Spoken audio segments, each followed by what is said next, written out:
Hey guys, welcome back to another video. This is going to be my mild spoiler review of Superman.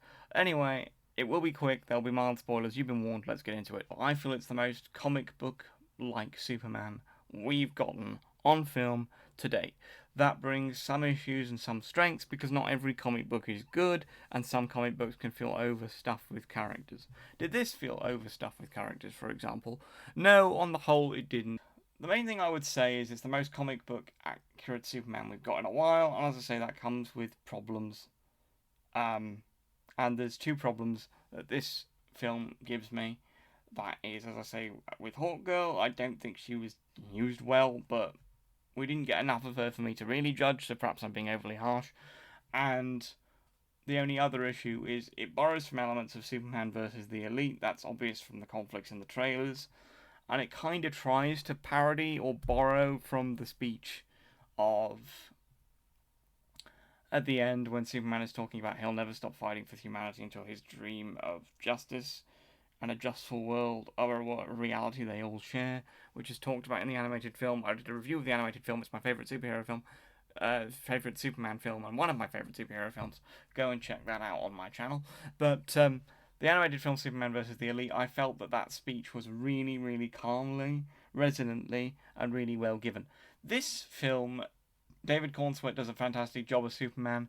The other emotional beats in the film I felt were really, really, prime Superman. Whenever he does react angrily or cry or whatever, like people are criticizing in this film, I really enjoyed because it made sense for the character. It made sense for Superman in the comics, and it's made sense here.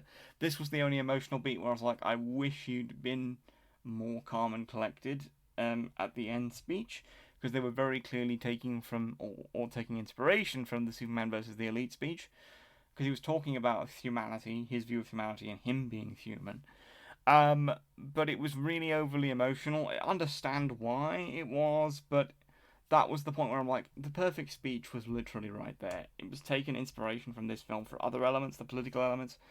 Um, at least the background political elements of Superman versus the Elite were in this film. It's really well written. You could have just taken the speech and just put the speech in there. And just maybe said at the beginning, it's part of being human. And then he takes a breath to calm himself down, and then he says the speech. That's my only criticism. The speech he gives is very much in the flavour of the speech from Superman versus the Elite, the animated film. But it's not as good. It's not as good, and maybe that's because he's not at the same point in his career, and he's not as used to dealing with threats that are very politically charged and could kick his ass in this one. And he's more emotional because he's younger.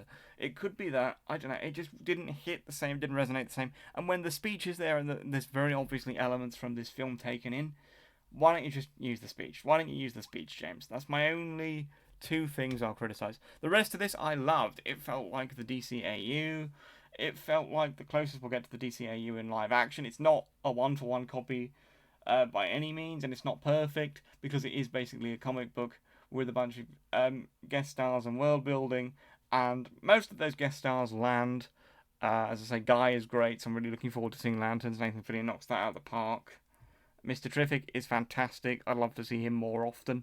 And the comic book technology, the comic book elements, the comic book acceptance of the world is fantastic. But with comic books, not everything's going to hit the same way for everyone, and it's not going to be perfect. But it's the closest to the DCA.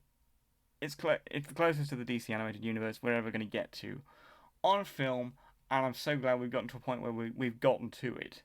And I think it could bring in more elements or morph to be more like that, and that would be a very, very clever move. But I'm glad they embraced the comic book nature of a comic book movie fully. I'm not saying Marvel haven't done that, but I feel like this was more authentically comic book Superman than we've ever seen from DC, and this is an uncommon move for DC to be full comic book. So I'm glad we've got there, and I really hope they continue this trajectory with other genres and other comic book veins, and they make it as comic booky as possible, because it was a perfect blend of a family movie with some serious political undertones taking and merging Superman versus the Elite with a family-friendly movie with a bridge character of Crypto, which you don't think is going to work, but for me it worked really, really well. If you think that doesn't sound overstuffed and you like the sound of that, go watch this movie. You'll have a blast. If you're a comic book reader and a comic book Superman fan, you'll have a blast. You might not like every element because it's a big crossover comic book in some places setting up the world building, but you will like some elements. And you might come out of it, like me, liking parts of all the elements but having a few problems with the film.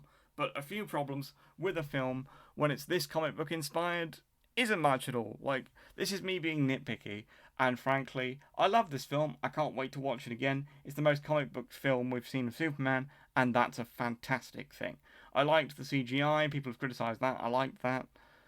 I think this is the most comic book accurate Lex Luthor we've seen on screen. I'd like to see more of the sophistication of Clancy Brown's DCAU Lex Luthor, and I think we could get there if he spends some time, you know, spends some time doing something else and then shows back up in the films.